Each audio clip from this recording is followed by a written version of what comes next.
Hello friends, welcome back to my channel. ನಾನು ಇವತ್ತು ನಿಮಗೆ ಒಂದು ಒಳ್ಳೆಯ ರೆಸಿಪಿ ನಾಟಿ ಕೋಳಿ ಸಾಂಬಾರನ್ನ ಯಾವ ರೀತಿ ಮಾಡ್ಕೊಳ್ಳೋದು ಅಂತ ಅಂದ್ಬಿಟ್ಟು ತೋರಿಸ್ಕೊಡ್ತೀನಿ. ತುಂಬ ಸುಲಭವಾಗಿ ಮಾಡ್ಕೋಬೋದು.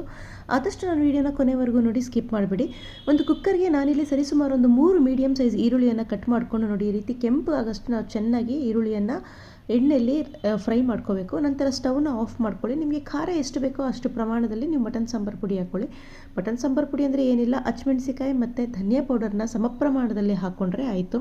ತಣ್ಣಗಾದ ನಂತರ ನಾವು ಹುರ್ಕೊಂಡಿದ್ದಂತಹ ಈರುಳ್ಳಿಯನ್ನು ಜಾರ್ಗೆ ಹಾಕ್ಕೊಳ್ಳಿ. ನಂತರ ನಾನು ಅದೇ ಕುಕ್ಕರಿಗೆ ಸರಿಸುಮಾರು 1.5 kg ನಾಟಿ ಕೋಳಿಯನ್ನು ನಾನು ತೊಳೆದಿಟ್ಕೊಂಡಿದ್ದೆ. ಆ ತೊಳೆದಿಟ್ಕೊಂಡಿದ್ದಂತಹ ಚಿಕನನ್ನು ಹಾಕ್ಕೊಂಡು, ರುಚಿಗೆ ತಕ್ಕಷ್ಟು ಉಪ್ಪನ್ನು ಹಾಕ್ಕೊಂಡು, ಒಂದು ಸ್ಪೂನಷ್ಟು ನಾನು ಅರಿಶಿಣದ ಪುಡಿಯನ್ನು ಹಾಕ್ಕೊಂಡು ಚೆನ್ನಾಗಿ ಮಿಕ್ಸ್ ಮಾಡ್ಕೊಳ್ತೀನಿ. ನಂತರ ಸ್ಟವ್ನೊಮ್ಮೆ ಆನ್ ಮಾಡಿಕೊಂಡು ಚೆನ್ನಾಗಿ ನೀವು ಕಂಪ್ಲೀಟಾಗಿ ಆ ಚಿಕನ್ನು ಸುಣ್ಸೋವರೆಗೂ ನಾವು ಬೇಯಿಸ್ಕೋಬೇಕು. ಅಂದರೆ ಆ ನೀರು ಬಿಟ್ಕೊಡುತ್ತೆ, ಚಿಕನ್ ಕಂಪ್ಲೀಟಾಗಿ ನೀರು ಸುಂಡಬೇಕು. ನಂತರ ನಾನು ಅದೇ ಜಾರಿಗೆ ಅರ್ಧ ಹೋಳಷ್ಟು ಕಾಯನ್ನು ಹಾಕ್ಕೊಳ್ತೀನಿ, ಮತ್ತು ಒಂದು 4 ಬೇಳೆಯಷ್ಟು ಬೆಳ್ಳುಳ್ಳಿಯನ್ನು ಹಾಕ್ಕೊಳ್ತೀನಿ. ನಾಟಿ ಕೋಳಿ ಸಾರಿಗೆ ಯಾವುದೇ ಕಾರಣಕ್ಕೂ ತುಂಬ ಹೆವಿ ಮಸಾಲೆಯನ್ನು ಹಾಕ್ಕೋಬೇಡಿ. ಈ ರೀತಿ ಒಮ್ಮೆ ಮಾಡ್ಕೊಂಡು ನೋಡಿ, ತುಂಬ ಟೇಸ್ಟಾಗಿ ಬರುತ್ತೆ. ಬೆಳ್ಳುಳ್ಳಿಯನ್ನು ಹಾಕ್ಕೊಂಡ್ಮೇಲೆ ನೀರನ್ನು ಹಾಕ್ಕೊಂಡು ನೋಡಿ, ನುಣ್ಣಿಗೆ ಈ ರೀತಿ ರುಬ್ಕೊಳ್ಳಿ.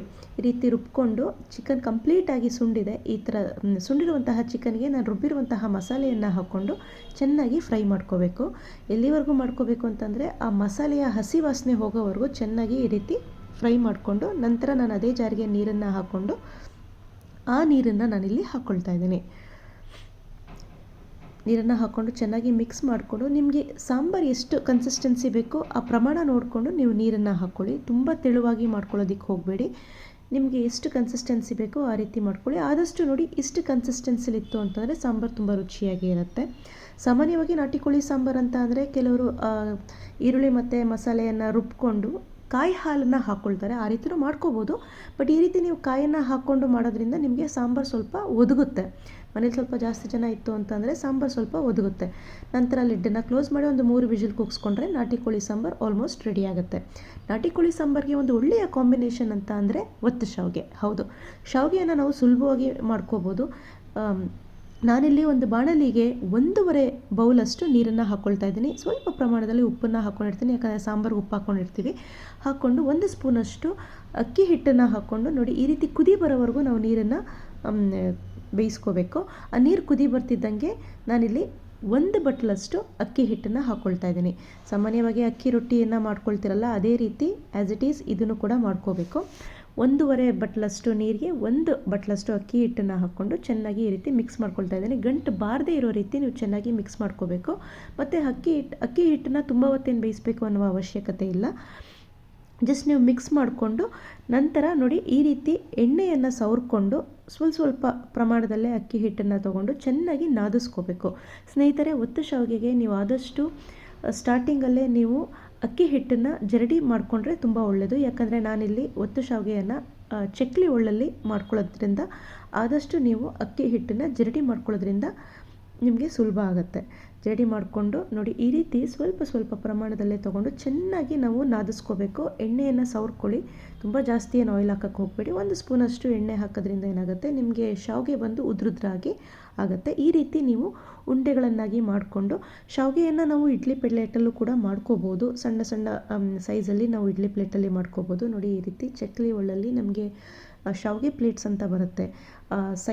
ಸೈಜ್ ವೈಸ್ ಬರುತ್ತೆ. ತುಂಬ ಸಣ್ಣ ಹೋಲ್ ಬರುತ್ತೆ, ತೀರಾ ದೊಡ್ಡದು ಬರುತ್ತೆ, ಮೀಡಿಯಮ್ ಸೈಜಲ್ಲಿ ಬರುತ್ತೆ. ನಾನು ಈ ರೀತಿ ಶಾವಿಗೆಗೆ ನೀವು ಸೈಜ್ ನೋಡಿಕೊಂಡು ಆ ಪ್ಲೇಟ್ಸನ್ನು ತೊಗೊಳ್ಳಿ. ನೋಡಿ, ಈ ರೀತಿ ನಾವು ಉಂಡೆಗಳನ್ನು ಏನು ಅಕ್ಕಿ ಹಿಟ್ಟನ್ನು ಮಾಡ್ಕೊಂಡಿದ್ವಿ, ಈ ರೀತಿ ಸುಲಭವಾಗಿ ನಾವು ಶಾವಿಗೆಯನ್ನು ಮಾಡ್ಕೋಬೋದು. ನೀವು ಹಿಟ್ಟನ್ನು ಮಾಡ್ಕೋಬೇಕಾದ್ರೆ ತುಂಬ ಜಾಸ್ತಿ ಹೊತ್ತೇನು ಬೇಯಿಸ್ಕೊಳ್ಳೋ ಅವಶ್ಯಕತೆ ಇಲ್ಲ. ಯಾಕಂದರೆ ನಾವು ಈ ರೀತಿ ಶಾವಿಗೆಯನ್ನು ಒತ್ಕೊಂಡು ಸ್ಟೀಮಲ್ಲಿ ಬೇಯಿಸ್ಕೊಳ್ತೀವಿ. ಎಣ್ಣೆ ಹಾಕೋದ್ರಿಂದ ಅದು ಉದ್ರುದ್ರಾಗಿ ತುಂಬ ಚೆನ್ನಾಗಿ ಆಗುತ್ತೆ. ನೀವು ಇಡ್ಲಿ ಪ್ಲೇಟ್ಸಲ್ಲೂ ಕೂಡ ಮಾಡ್ಕೋಬಹುದು, ಇಲ್ಲ ಅಂತಂದರೆ ಸ್ಟೀಮರಲ್ಲೂ ಕೂಡ ನಾವು ಮಾಡ್ಕೋಬೋದು. ಸ್ಟೀಮರಲ್ಲಿ ಆಯಿತು ಅಂತಂದರೆ ಒಂದ್ರ ಮೇಲೆ ನಾವು ಒಂದು ಒತ್ತು ಶಾವಿಗೆಯನ್ನು ಹಾಕೋದ್ರಿಂದ ಏನಾಗುತ್ತೆ, ಅಂಟ್ಕೊಳ್ಳುತ್ತೆ. ಎಣ್ಣೆಯನ್ನು ಸವರ್ಕೊಂಡು ಈ ರೀತಿ ನೀವು ಒತ್ತು ಶಾವಿಗೆಯನ್ನು ಹಾಕ್ಕೊಂಡು, ನಂತರ ನಾನಿಲ್ಲಿ ಕಾಟನ್ ಬಟ್ಟೆಯನ್ನು ಬಳಸ್ತಾ ಇದ್ದೀನಿ. ಕಾಟನ್ ಬಟ್ಟೆಯನ್ನು ಒದ್ದೆಯನ್ನು ಮಾಡಿಕೊಂಡು ನೋಡಿ, ಈ ರೀತಿ ಒಂದಾದ್ಮೇಲೆ ಒಂದು ಲೇಯರ್ ನೀವು ಬಟ್ಟೆಯನ್ನು ಹಾಕ್ಕೊಂಡು ಈ ರೀತಿ ಒತ್ತು ಶಾವಿಗೆಯನ್ನು ಹಾಕ್ಕೋಬೋದು. ಹಾಕ್ಕೊಂಡು ನೀವು ಸ್ಟೀಮಲ್ಲಿ ಸರಿಸುಮಾರು ಒಂದು 10 ರಿಂದ 15 ನಿಮಿಷ ಬೇಯಿಸಿದ್ರೆ ಆಯಿತು. ಆಲ್ಮೋಸ್ಟ್ ಶಾವಿಗೆ ರೆಡಿ ಆಗುತ್ತೆ. ನೀವು ಇಡ್ಲಿ ಯಾವ ರೀತಿ ಮಾಡ್ಕೊಳ್ತೀರಲ್ಲ ಅದೇ ರೀತಿ ಮಾಡ್ಕೋಬೋದು. ತುಂಬ ರುಚಿಯಾಗಿರುತ್ತೆ. ಖಂಡಿತವಾಗ್ಲೂ ಒಮ್ಮೆ ಒಂದು ಸಲ ಟ್ರೈ ಮಾಡಿ.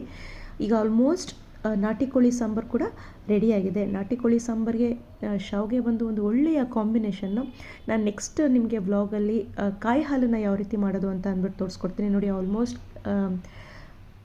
ಶಾವಿಗೆ ಎಷ್ಟು ಚೆನ್ನಾಗಾಗಿದೆ ಅಂತ. ತುಂಬ ರುಚಿಯಾಗಿರುತ್ತೆ. ಖಂಡಿತವಾಗ್ಲೂ ಒಂದು ಸಲ ಟ್ರೈ ಮಾಡಿ. ನನಗೆ ಹೇಗೆ ಬಂತು ಅಂತ ಅಂದ್ಬಿಟ್ಟು ಕಮೆಂಟ್ ಮಾಡಿ ತಿಳಿಸಿ. ಸ್ನೇಹಿತರೆ, ನಿಮಗೆ ಈ ರೆಸಿಪಿ ಇಷ್ಟ ಆಯಿತು ಅಂತ ಅಂದರೆ ದಯವಿಟ್ಟು ನನ್ನ ಚಾನಲ್ಗೆ ಸಬ್ಸ್ಕ್ರೈಬ್ ಆಗಿ, ಆದಷ್ಟು ನನ್ನ ವಿಡಿಯೋನ ಶೇರ್ ಮಾಡಿ ಮತ್ತು ಲೈಕ್ ಮಾಡಿ. ಕೊನೆವರೆಗೂ ನನ್ನ ವಿಡಿಯೋನ ನೋಡಿದ್ದಕ್ಕೆ ಧನ್ಯವಾದಗಳು.